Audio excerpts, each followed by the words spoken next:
మత్తయి సువార్త 1వ అధ్యాయం 2వ అధ్యాయం. యేసుక్రీస్తు జనన విధం ఎట్లనగా, ఆయన తల్లి అయిన మరియ యోసేపునకు ప్రదానము చేయబడిన తరువాత వారేకము కాక మునుపు ఆమె పరిశుద్ధాత్మ వలన గర్భవతిగా ఉండెను. ఆమె భర్త అయిన యోసేపు నీతిమంతుడై ఉండి ఆమెను అవమానపరచనొల్లక రహస్యముగా ఆమెను విడనాడ ఉద్దేశించెను.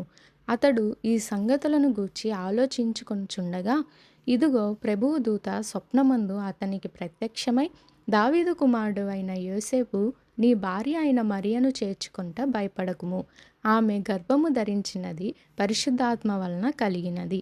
ఆమె ఒక కుమారుని కనెను. తన ప్రజలను వారి పాపముల నుండి ఆయనే రక్షించును గనుక ఆయనకు యేసు అను పేరు పెట్టుదవనెను. ఇదిగో కన్యక గర్భవతి అయి కుమారుని కనును, ఆయనకు ఇమ్మానుయేలను పేరు పెట్టుదురు అని ప్రభువు తన ప్రవక్త ద్వారా పలికిన మాట నెరవేరునట్లు ఇదంతయు జరిగెను. ఇమ్మానుయేలును పేరునకు భాషాంతరమును దేవుడు మనకు తోడని అర్థము. యోసేపు నిద్ర మేలుకొని ప్రభువు దూత తనకు ఆజ్ఞాపించిన ప్రకారము చేసి తన భార్యను చేర్చుకొని ఆమె కుమారుని కను వరకు ఆమెను ఎరుగకుండెను. అతడు ఆ కుమారునికి యేసు అను పేరు పెట్టెను. రాజైన హేరోదు దినములయందు యూదా దేశపు బెత్లెహేములో యేసు పుట్టిన పిమ్మట, ఇదిగో తూర్పు దేశపు జ్ఞానులు యెరూషలేమునకు వచ్చి, యూదుల రాజుగా పుట్టిన వాడెక్కడ ఉన్నాడు? తూర్పు దిక్కున మేము ఆయన నక్షత్రము చూచి ఆయనను పూజింపవచ్చితిమని చెప్పిరి. హేరోదు రాజు ఈ సంగతి విన్నప్పుడు అతడును అతనితో కూడా యెరూషలేము వారందరూ కలవరపడిరి. కాబట్టి రాజు ప్రధాన యాజకులను ప్రజల్లో నుండి శాస్త్రులను అందరినీ సమకూర్చి, క్రీస్తు ఎక్కడ పుట్టును అని వారిని అడిగాను. అందుకు వారు, యూదయ బెత్లెహేములోని. ఏలయనగా, యూదయ దేశపు బెత్లెహేమా, నీవు యూదా ప్రధానులలో ఎంత మాత్రము అల్పమైన దానవు కావు. ఇశ్రాయేలును నా ప్రజలను పరిపాలించు అధిపతి నీలో నుండి వచ్చును అని ప్రవక్త ద్వారా వ్రాయబడి ఉన్నదనిరి. అంతటా హేరోదు ఆ జ్ఞానులను రహస్యముగా పిలిపించి ఆ నక్షత్రము కనబడిన కాలము వారి చేత పరిష్కారముగా తెలుసుకొని, మీరు వెళ్ళి ఆ శిశువు విషయమై జాగ్రత్తగా విచారించి తెలుసుకొనగానే నేనును వచ్చి ఆయన్ను పూజించినట్లు నాకు వర్తమానము తెండని చెప్పి వారిని బెత్లెహేమునకు పంపెను.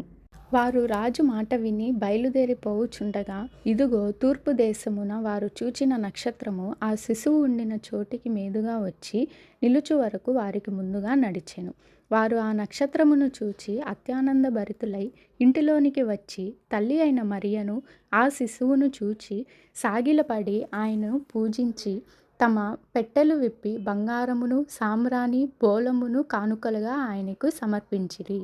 తరువాత హేరోదు నొద్దకు వెళ్ళవద్దని స్వప్నమందు దేవుని చేత బోధింపబడిన వారు మరియొక మార్గమున తమ దేశమునకు తిరిగి వెళ్ళిరి. వారు వెళ్ళిన తరువాత, ఇదిగో ప్రభువు దూత స్వప్నమందు యోసేపునకు ప్రత్యక్షమై, హేరోదు ఆ శిశువును సంహరింపవలెనని ఆయన్ను వెదకబోచున్నాడు గనుక నీవు లేచి ఆ శిశువును ఆయన తల్లిని వెంటబెట్టుకొని ఐగుప్తునకు పారిపోయి నేను నీతో తెలియజెప్పు వరకు అక్కడనే నుండుమని అతనితో చెప్పెను.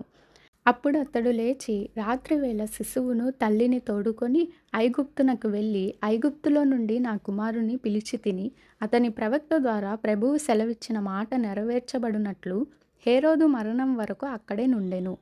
ఆ జ్ఞానులు తన్ను అపహసించిరని హేరోదు గ్రహించి బహు ఆగ్రహము తెచ్చుకొని తాను జ్ఞానుల వలన వివరముగా తెలుసుకొనిన కాలమును బట్టి బెత్లెహేములోని దాని సకల ప్రాంతములోనూ 2 సంవత్సరములు మొదలుకొని తక్కువ వయసు గల మగపిల్లలందరినీ వధించెను.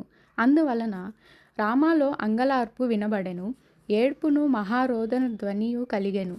రాహేలు తన పిల్లల విషయమై ఏడ్చువారు లేనందున ఓదార్పు నొందనొల్లక ఉండెను అని ప్రవక్త అయిన ఇర్మియా ద్వారా చెప్పబడిన వాక్యము నెరవేరెను. హేరోదు చనిపోయిన తరువాత, ఇదిగో ప్రభువు దూత ఐగుప్తులో యోసేపునకు స్వప్నమందు ప్రత్యక్షమై, నీవు లేచి శిశువును తల్లిని తోడుకొని ఇశ్రాయేలు దేశమునకు వెళ్ళుము. శిశువు ప్రాణము తీయజూచుచుండిన వారు చనిపోయిరని చెప్పెను. అప్పుడతడు లేచి శిశువును తల్లిని తోడుకొని ఇశ్రాయేలు దేశమునకు వచ్చెను. అయితే అర్కెలాయు తన తండ్రి అయిన హేరోదునకు ప్రతిగా యూదయ దేశము ఏలుచున్నాడని విని అక్కడికి వెరచి స్వప్నమందు దేవుని చేత బోధింపబడిన వాడై గలిలయ ప్రాంతమునకు వెళ్ళి నజరేతను ఊరికి వచ్చి అక్కడ కాపురం ఉండెను. ఆయన నజరేయుడనబడిన ప్రవక్తలు చెప్పిన మాట నెరవేరునట్లు ఈలాగు జరిగెను.